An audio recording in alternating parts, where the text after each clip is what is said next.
Thank you, Kyle. Australia has and always will need excellent leadership. Leadership is fundamental to good performance, whether it be for Australia, for a business or an organisation, for a team or just a group of people. And that's the topic that we're going to address today. We welcome your questions for Debby, Brian and Dean. Please make your question or comment brief. Raise your hand and a microphone will materialise shortly thereafter, and it'd be useful if you could advise your name and organisation. I thought I'd start with a fairly general question for Debby, which is, what skills will the leaders of tomorrow need to be successful? Thank you, John, and it's wonderful to be here with you all and have this opportunity to explore these issues. Look, I think it's changing the type of leadership that is needed. And actually, interestingly, over the weekend, I pulled out an old leadership book that I'd studied possibly 10, 12 years ago. And it was very interesting seeing the styles of leadership, authoritarian, democratic, or laissez-faire. Probably none of us in the room want to be any one of those. And in that short while, it's changed so dramatically, and the skills we need, I think, really are focused on strategy and transformation and being inspiring. It's about vision and purpose, and it's no longer about sort of cascading process and structure down into an organisation. I think it's very much about leadership and pursuing forward and having tremendous purpose. Thank you. Brian, Westpac's 200 years old this year, as we've heard. It's obviously a very large and complex organisation. How do you go about changing such a difficult beast, and what are the implications for the future leadership? Well, thanks. So, and also, I thank you for having me, and I think this is a great topic. Leadership makes such a difference at all levels in companies and organizations. So it's a good thing for us to think about. So Westpac is Australia's oldest company, and as well as being the first bank. And as we came up to this 200 years, we spent a lot of time thinking about what are the lessons for that. And certainly, if you're the CEO of a 200-year-old company, it kind of makes it a pretty real issue for your legacy. You don't want to be the one that messed it up. So you spend a lot of time thinking about what can we learn from the past. And interestingly, there's a couple of things that jumped out when I studied the history that I think have some broader relevance for all companies about how you create sustainability. For us, the first thing has been about understanding why we're here, and that banks exist to support economic development, and the best way to do that is to build long-term relationships with our customers and make decisions on the basis that you're going to be around for a long time and not focus purely on the short term. I think the second thing, and this is very much true in our economies, is that things change frequently and you have to be able to adapt. And so you want to have an element in your DNA as a company that you're always adapting and you're willing to change ahead of changes in the economy or customer needs or technology or whatever it might be. And the third thing is really about the importance of people, and that business is not just a conceptual activity. It's not just an academic activity. You're actually dealing, in the end, with human beings who have choices about how they spend their lives and the level of engagement that they bring to what they do.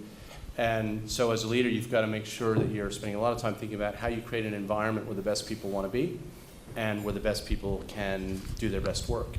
And I think in its essence, although lots of things are changing, those principles or objectives stay fairly immutable from my standpoint.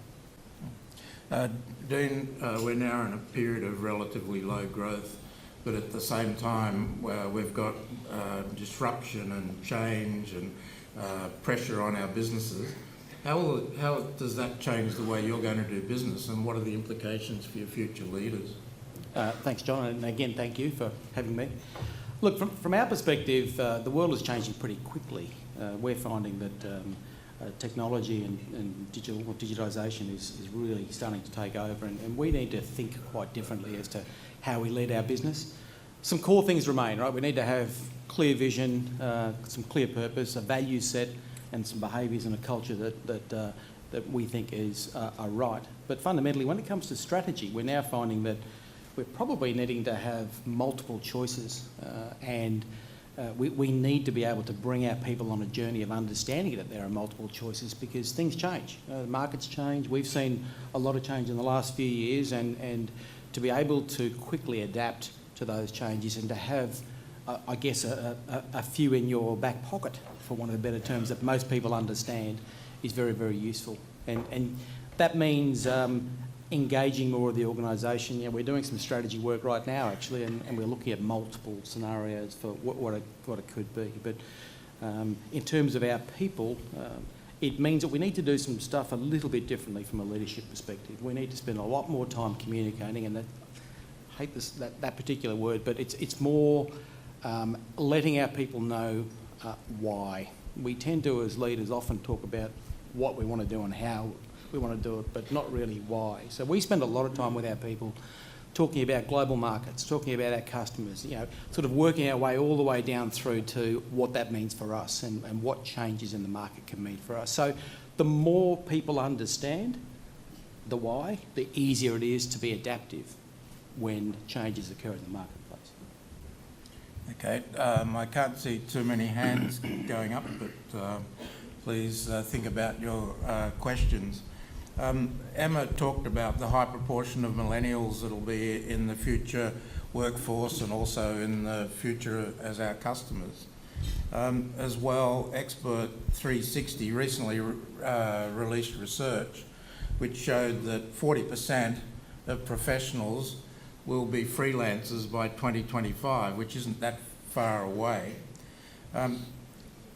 Debbie, how would you lead your staff if 40% were freelancers and able to move, and with all these millennial customers and amongst them? Look, it's the changing nature of work, and I think from our organisational point of view, no matter what challenges we face, it's about being very clear on what is treasured and what you don't want to change, and being very clear of what you do need to change. And for us, there are things that are in the bucket that we actually don't want to change broadly, and that's to reflect what Dean said about our values and our why. You know, we know very clearly why we exist, and we're very fortunate, if you don't know who we are. Our members come from the health and community services sector, and they're a particular group of members. They spend their lives caring for Australians, be it childcare, aged care, health. And a lot of our culture, in terms of the attributes of our culture, has developed out of that close partnership. So that's very treasured for us, and we wouldn't want to lose that. So that would be investing and maintaining that with all of these changing work patterns.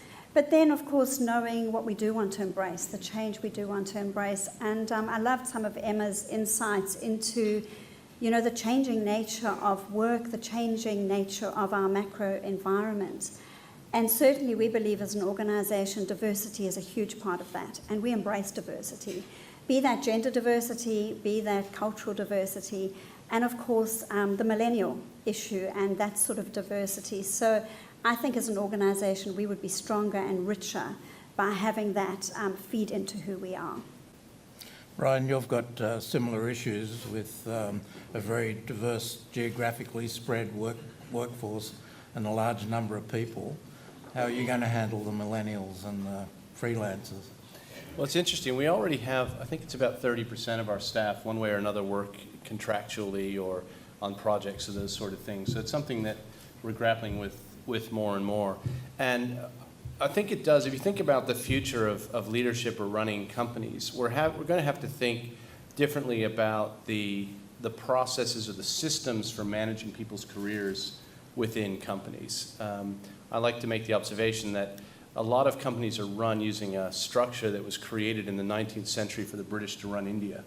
And yet we're in a dynamic iPhone world where people move around, they have access to online job hunting, and so on. And so we certainly need to think differently about the rotation and the development of people's skills and career paths through a company, and that's something that we're doing in a variety of ways, both changing the physical environment that people work in and the work practices like adapting agile and scrums and these sort of things that create a much more dynamic environment, but also then thinking about being a little more directive about where people need to move to get the breadth of experiences that we need to develop them as leaders and test them out. Thank you. There's a question down there. Thanks, Mary. I'm here from Queensland Urban Utilities. My question is about the millennials and the fact that we will have 70% of our future workforce being millennials. Do we have enough leaders now in our workforces who are in that younger generation? Have we actually thought about the gap we might have in the future? Looking around the room, there are really few number of people I can see who are in their 20s. So it sometimes does scare me. Do we really need to have intentionally some of those young generations in our boardrooms and executive team rooms, maybe? Look, I'll have a shot. We were just talking about this at lunch. I've got 3 millennials at home, so I don't profess to be an expert, but they do help me understand. Look, there's a few things. Yeah, we're all people, right? So it really comes back to what turns people on and what excites people about being somewhere on any given day. There's just, as leaders, there's just some differences. We need to focus in on a few areas that matter. From what I see is sort of the younger generation coming through, they want to know that what they do today matters. Right? So if you think about the days of HR processes where twice a year we had a performance review and we sat and had a conversation with people and let them know how they were going, that's just not going to work. We have to have daily conversations with people to let them know that what they're doing matters and give them honest feedback. So that's very, very important. And probably the second one is what sort of a learning culture you've got at an organisation. How is it different to what it was in the past? I think the days of sitting in a classroom and I've just spent 2 days and I've got a T-shirt are gone. So using social media, using all sorts of different techniques to help our people learn and become the best that they can be is what our job is. So it's not necessarily about having certain people in leadership roles. It's just about having a framework that encourages people and inspires people. That said, I think there is a role, though, for senior leaders to make a point of finding people in the organization that can get new opportunities to develop and get connected. And there's no question, the larger your company gets, the more layers you get, the more people get removed. And we certainly are constantly looking for ways to create a more dynamic culture and make sure that we're keeping an eye out for people, giving them opportunities to shine and so forth.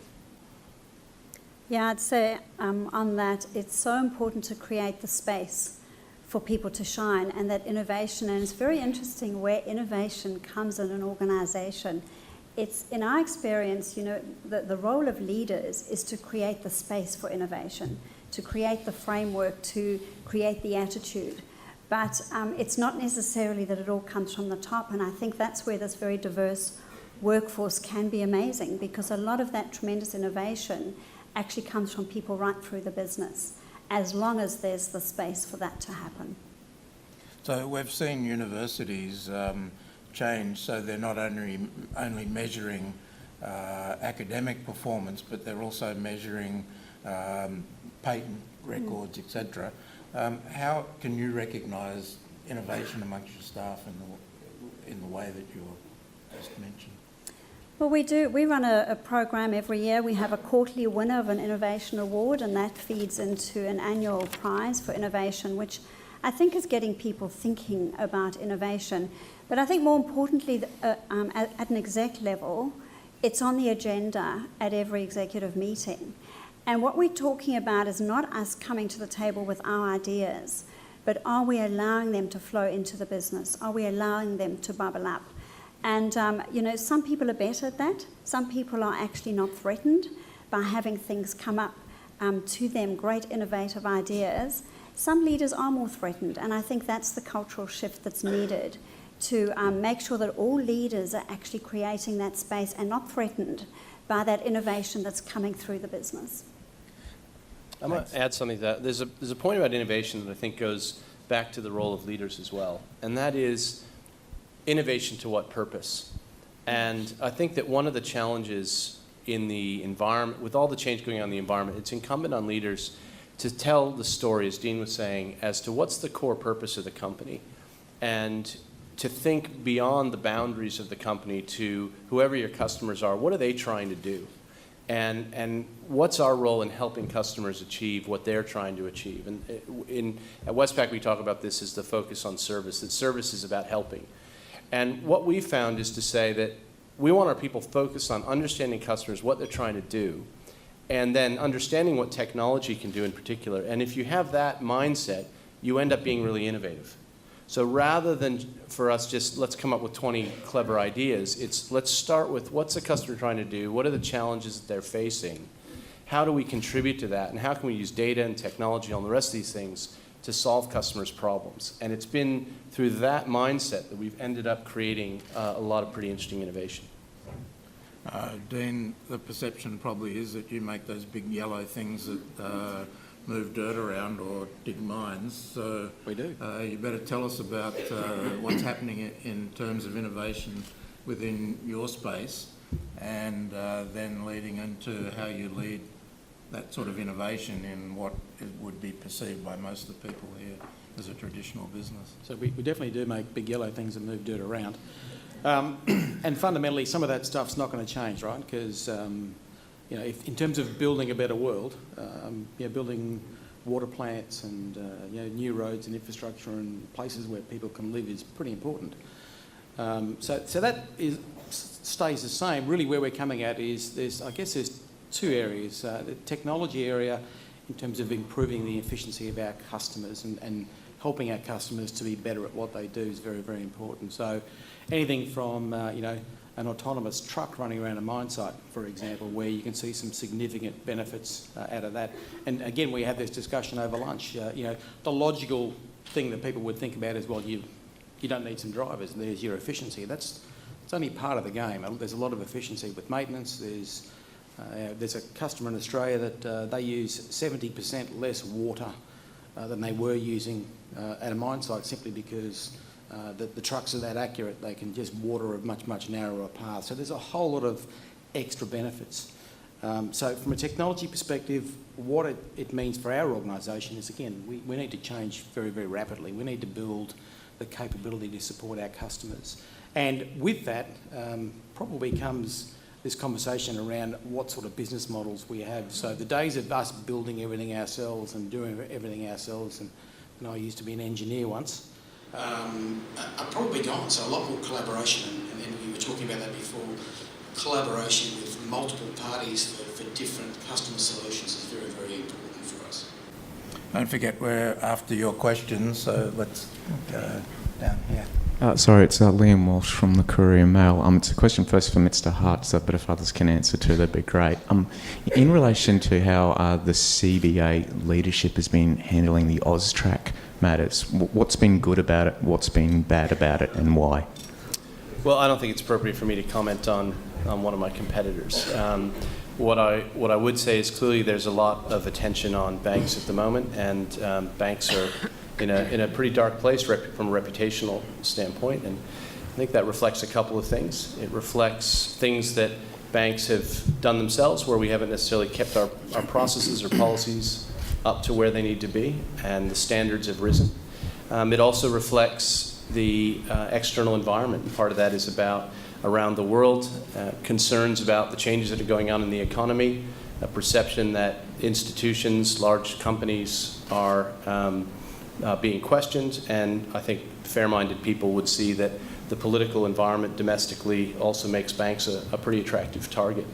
From our standpoint, the way I see it is that we've gone from a world where policies, processes, products within banks have developed over many, many years, and we've dealt with issues as they came up by exception.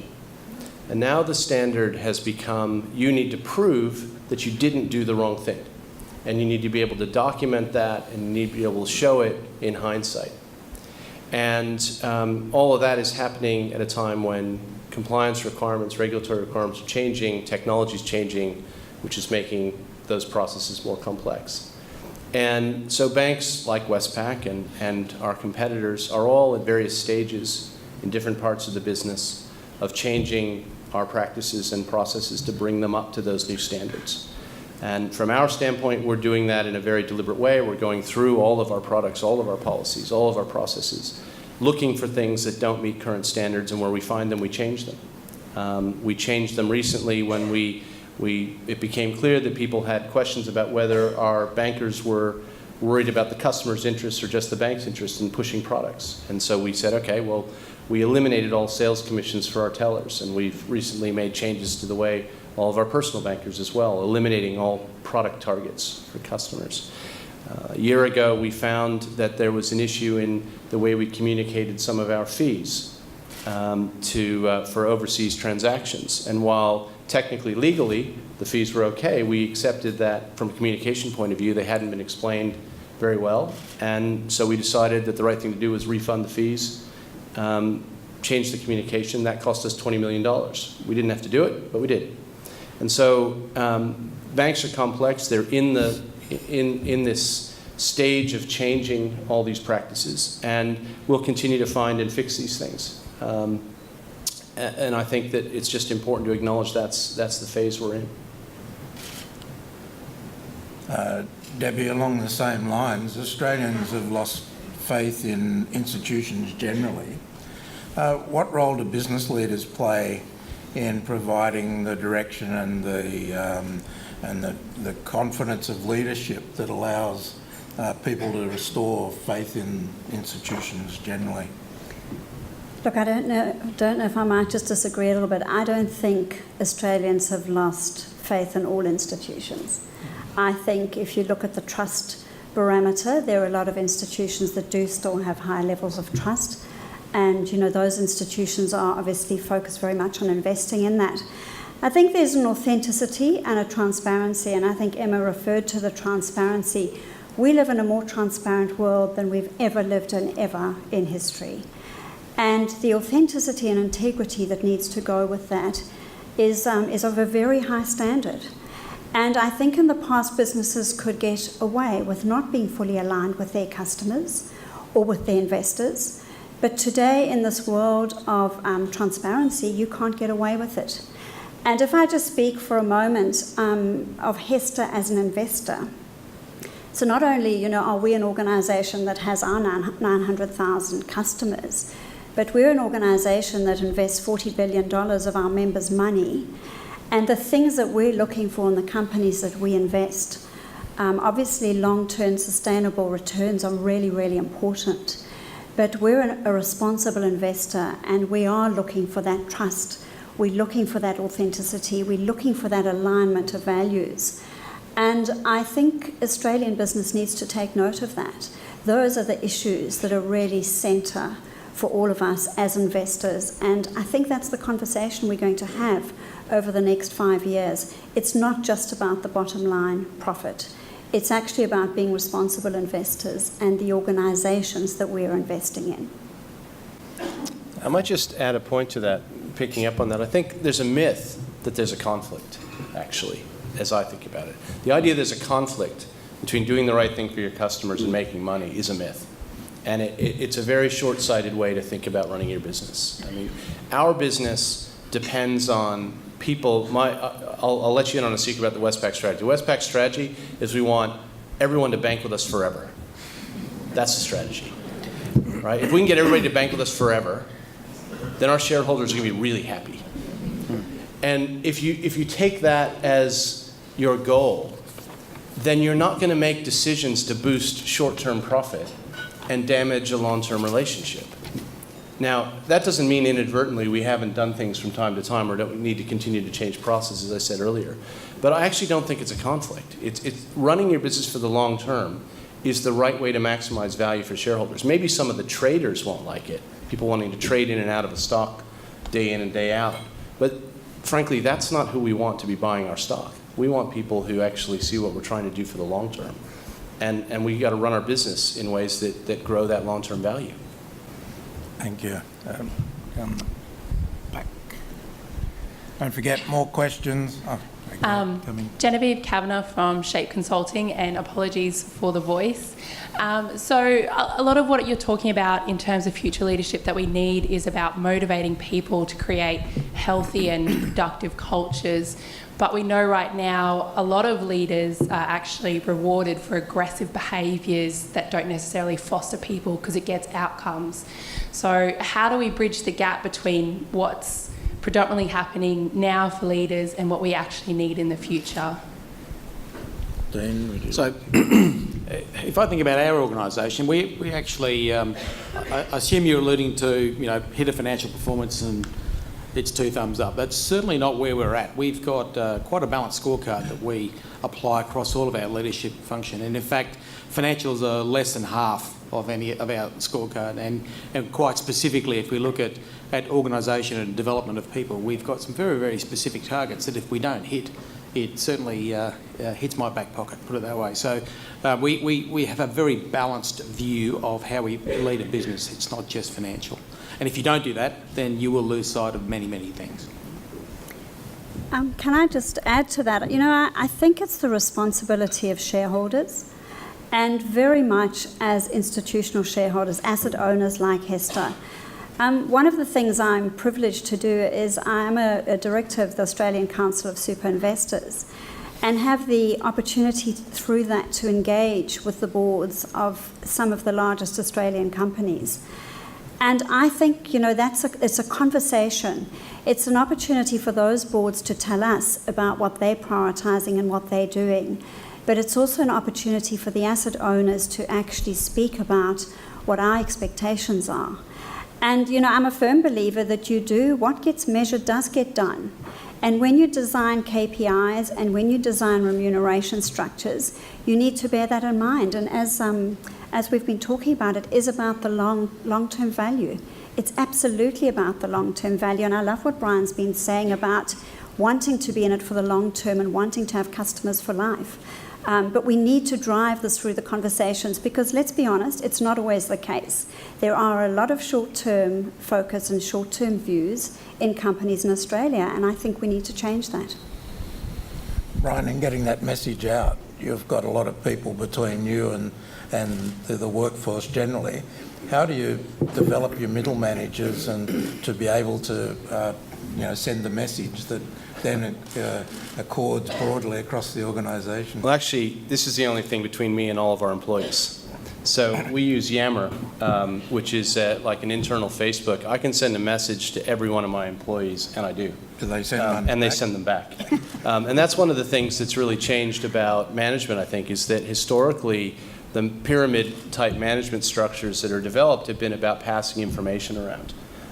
And what technology is doing is changing that paradigm. So actually one of the challenges for a leader now is that you're very much in a two-way dialogue. Now, you have to, people sometimes are uncomfortable with that, and you have to keep emphasizing that you do want to hear from people.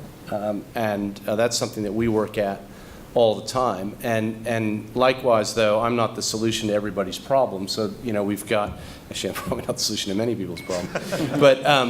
But we have to keep working on our middle managers about what the responsibilities are of them and how they lead their people and the kind of dynamic communication that they create. But I think that's one of the things that's changed really quite profoundly in the last few years. So for most of my career, people would have been very polite to people in your position, particularly if you worked for them and didn't want to be out of work soon thereafter. Are people polite when they come back to you, or the millennials get stuck into you, or have you got trolls that sort of among your staff? Gosh, I'd love to talk about that. I think, well, people are generally, people who work at Westpac are very polite, but they're very direct as well. I mean, I get emails, several times a week from somebody who's got an issue that they think isn't being addressed, and it might be something they see in terms of a customer situation, or it might be something to do with a manager, or that's a big part of the dialogue, and I think to me that's a sign of a very healthy culture. We do this thing whenever I've got a town hall meeting here tomorrow with what have we got, several hundred 400, 500 people here tomorrow, and then we'll webcast it to all the rest of our staff across the state. They can watch it live. We encourage them to send messages in, ask questions. I take questions unprompted in front of everybody, and I encourage them all at the start that there's a little reward for everyone whoever asks me the curliest question or tells me something I don't want to hear, which is starting to catch on. There's a challenge for all the customers in the room. Down the back. John Barton from MGD Wealth. My question jumps off a couple of themes that have come up today and probably bounces into sort of politics and policy, and a couple of points that Emma was making about the blurring lines between stakeholder groups. And I think the most recent example was maybe some of the feedback Alan Joyce got when he put Qantas in the debate about equal marriage or the gay marriage plebiscite. So I suppose I'm asking, what do you as business leaders, and I think business leaders have collectively maybe not stepped into their potential roles or their realistic roles as leaders in the community as much as perhaps they might have or we might have over time out of lots of commercial considerations. So I think the question for the panel is, how do each of you address that division between personal views, the organisation's interests, diverging views within your organisation, and yet stepping into that sort of more public policy arena and helping our political system through balancing short and long term, which they struggle with as well? We might have three goes at that because I think each of these people are going to come from different perspectives. Dean, would you like to go first? So from our perspective, we start from within, right? So building trust from within an organisation is very, very important, and we've got some very core values that we sort of live by, and helping our own people is very, very important. So building that an internal culture where people want to tell others that things are okay. In terms of taking a position on topics, I think as business leaders we do need to take positions on topics. How we do that, we've been involved with some of our customers who have been heading down the path of looking to get approvals for different activities, and we've certainly helped them along the way. So it is a horses for courses piece. We're not going to sort of talk about everything that's going on out there, because I don't want it to be my view or my leadership's view. It needs to be a view that's of great social impact for us to participate. But we certainly need to do more, I think, than we have. It's a little bit one-sided at the moment. It's very, very easy for people to throw stones and to say what they want to say. We do need to be able to at least put a position. And if you're coming from a position of truth, then, and it may be your truth, then that should be okay. Debby? Well, at HESTA, part of our brand purpose, a core part of who we are, is being gutsy advocates. And we talk a lot about that, being gutsy advocates and being prepared to speak out on things. And, to get back to the whole issue of the purpose of that, what we want to be doing is driving meaningful change for generations to come.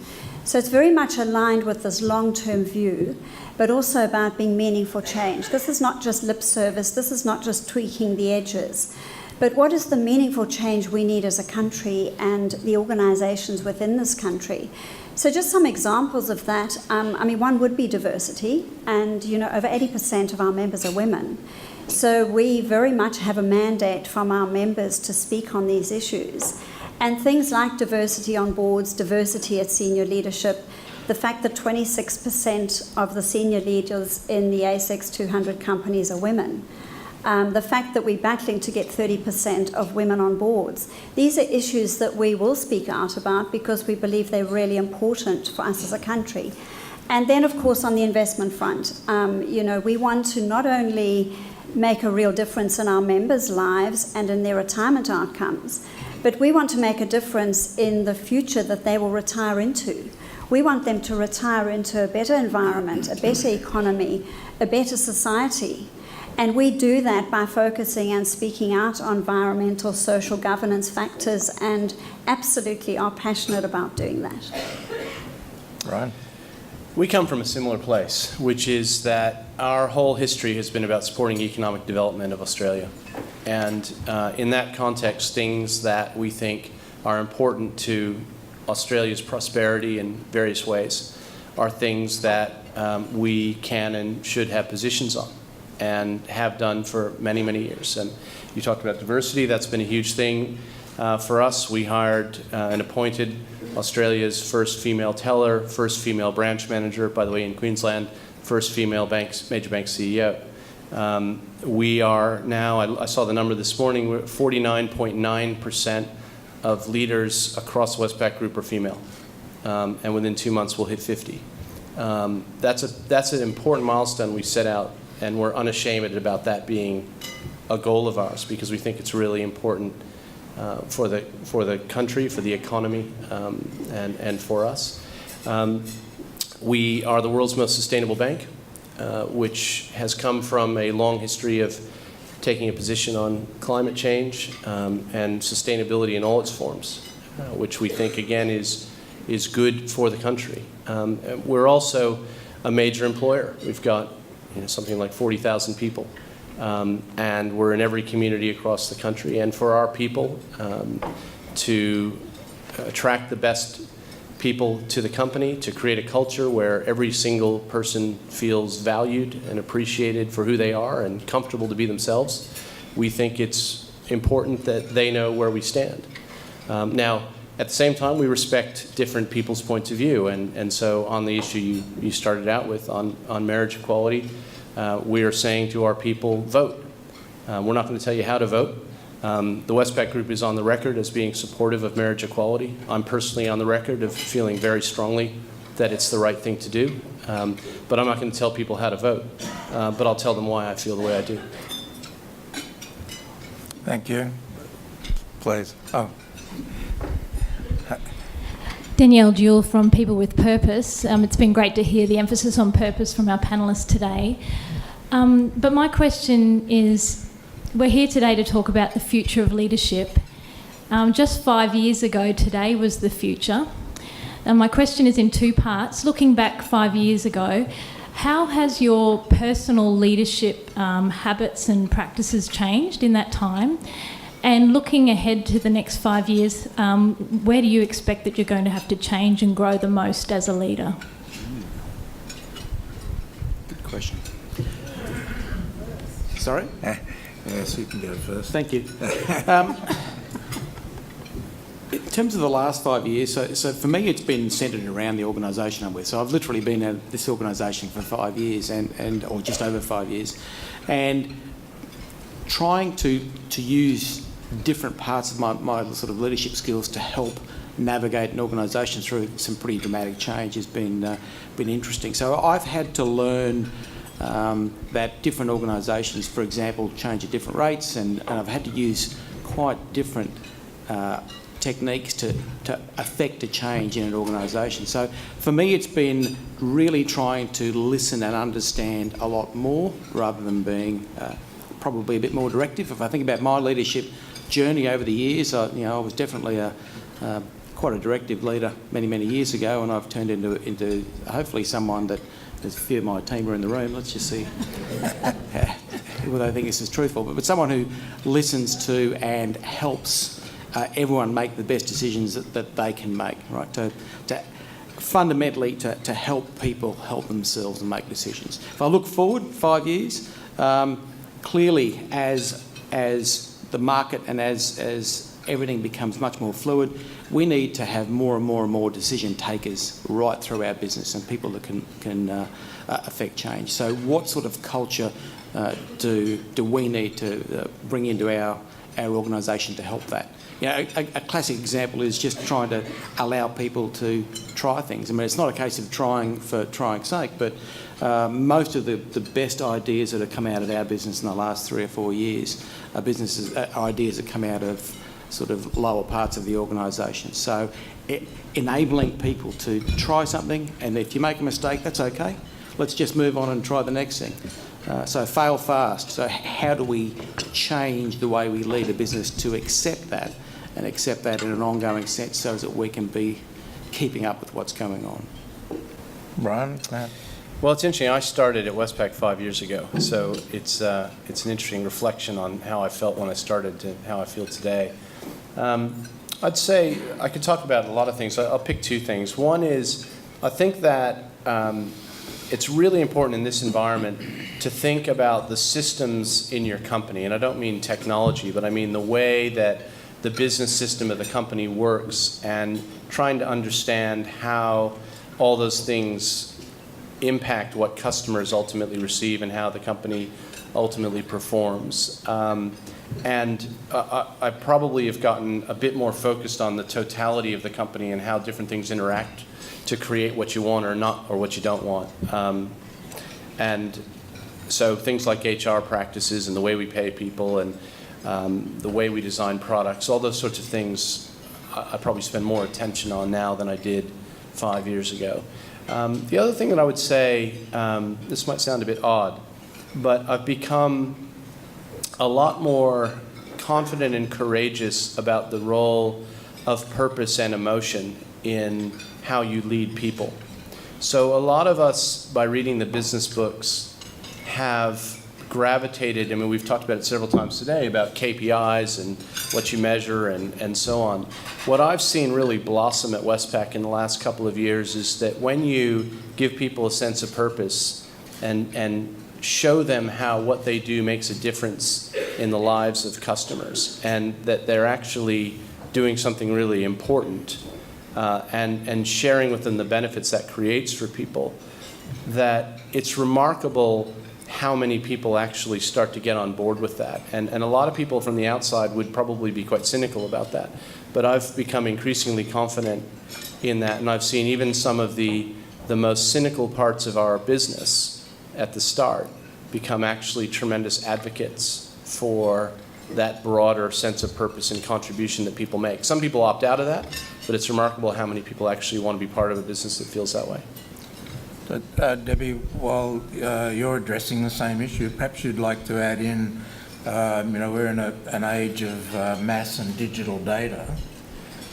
What impact does that have on personal decision-making and behaviour, and how does that overlap with the question? Yeah, so just to pick up on what Dean and Brian have said, I think for me it is very much about supporting leadership in the organisation.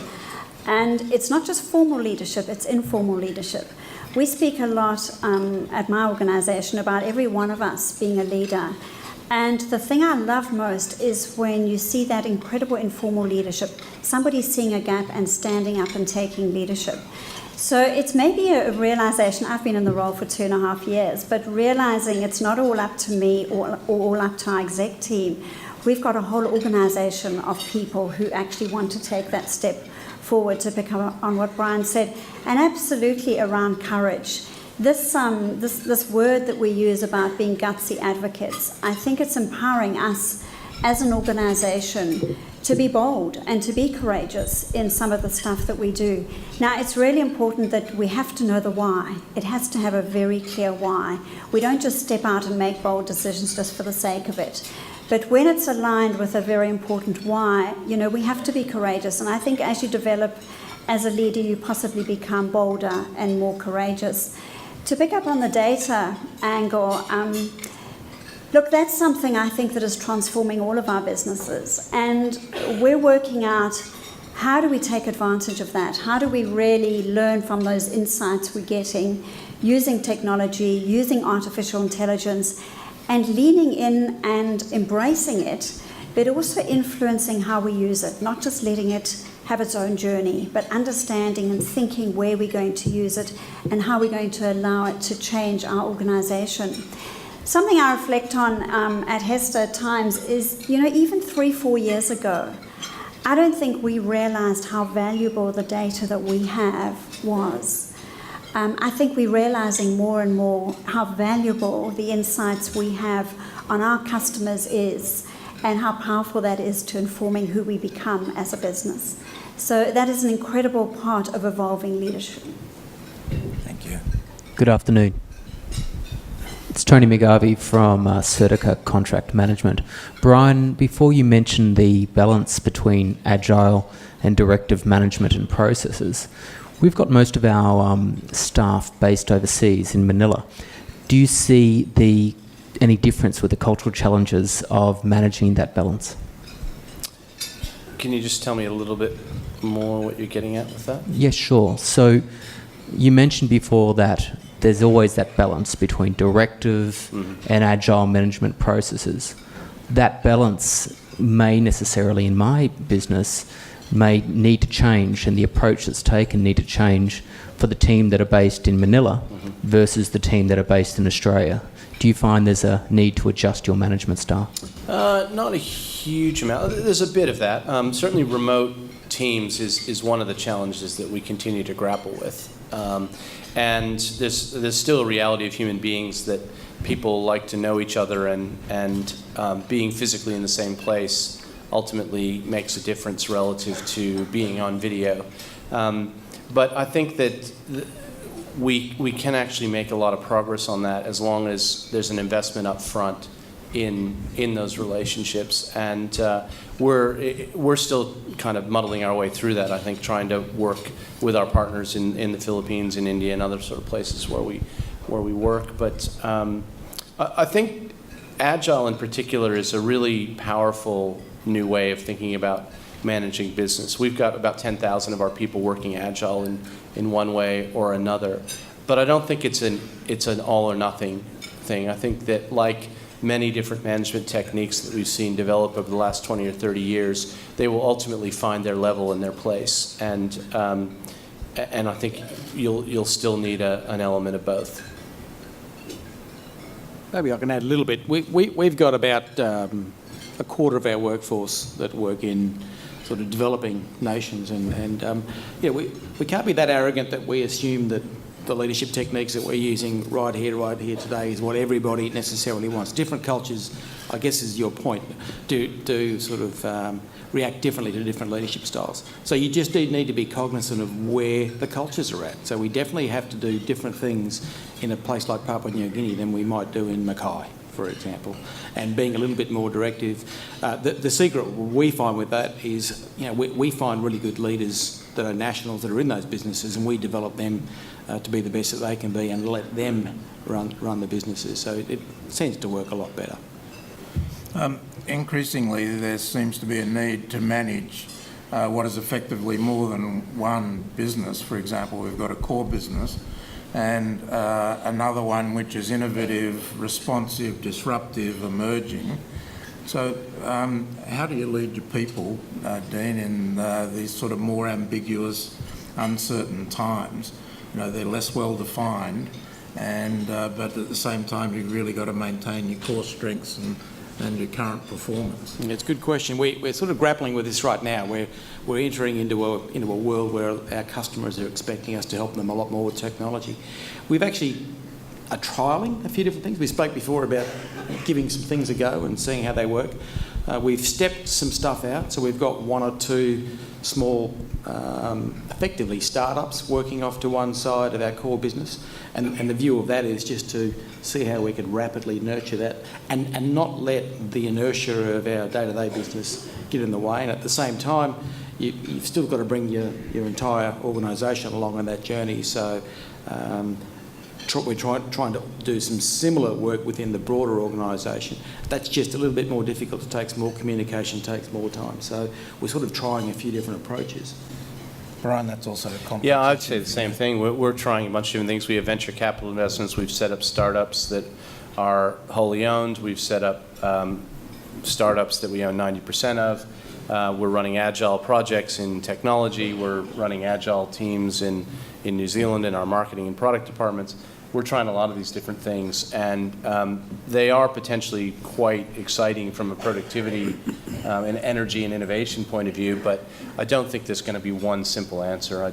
I just think that that's part of the nuance of management, is a bit of horses for courses. Yeah. Emma called this single sector focus versus tri-sector. Debbie, what happens with your place relative to this? Well, interestingly, we have a lot of very important partners that we partner with. We're a young organisation. We're only 30 years old, so nothing like Westpac. But, we've grown up with this very important ecosystem of critical partners.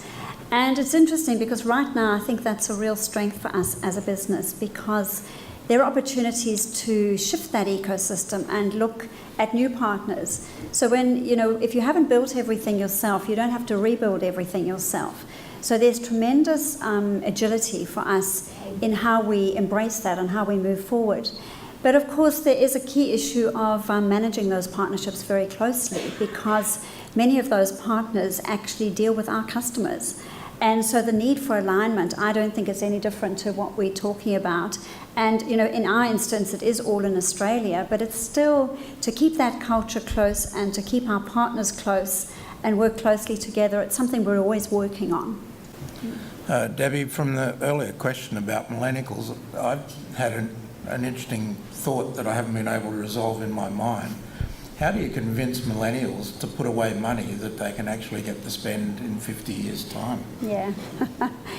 Yeah, that's not that easy, actually. But, you know, I think that's the benefit of having a universal super system, is even while they're not engaged and even while it's not at the top of their priority list, they are still contributing 9.5%. And, you know, obviously we need to work at engaging with them at the level they're at. And that is very much around technology. You know, they're not interested in the traditional ways of working with super or the traditional way of having to deal with us. And we're going to have to change that.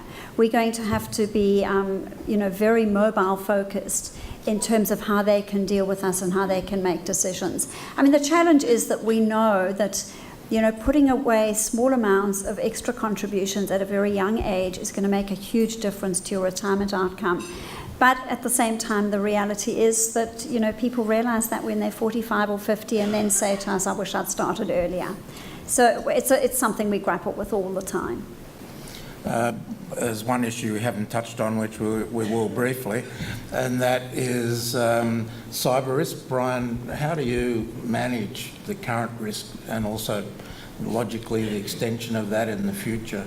That must be very complex for you. Yeah, it's very complex, and certainly something, and I'll use this opportunity as well, if you're not worried about cybersecurity in your business, you should be. It's a very genuine, it's not a hypothetical threat, it's a real present danger. We spend tens, if not hundreds of $millions a year on cybersecurity in various respects. And the thinking about this is evolving every day. The kind of challenges that we face are very significant, both in terms of people finding ways to penetrate your organization, and then what we're increasingly spending time thinking about is that you've got to assume that people will find ways in, and so how do you protect the assets that are within your company through segregating bits of data, through cryptography and the like. It's a big issue, and certainly something that we have dedicated people to do, but in the end, it's something you need everybody in the company to be aware of and be live to.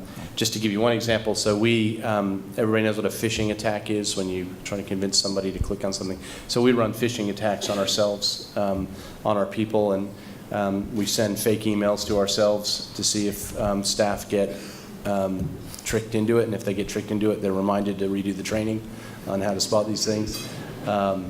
So, you know, and I don't think you can worry about this enough. It's a really big deal. So in the process of handing back to Kyle, please join me in thanking Dean, Debbie and Brian.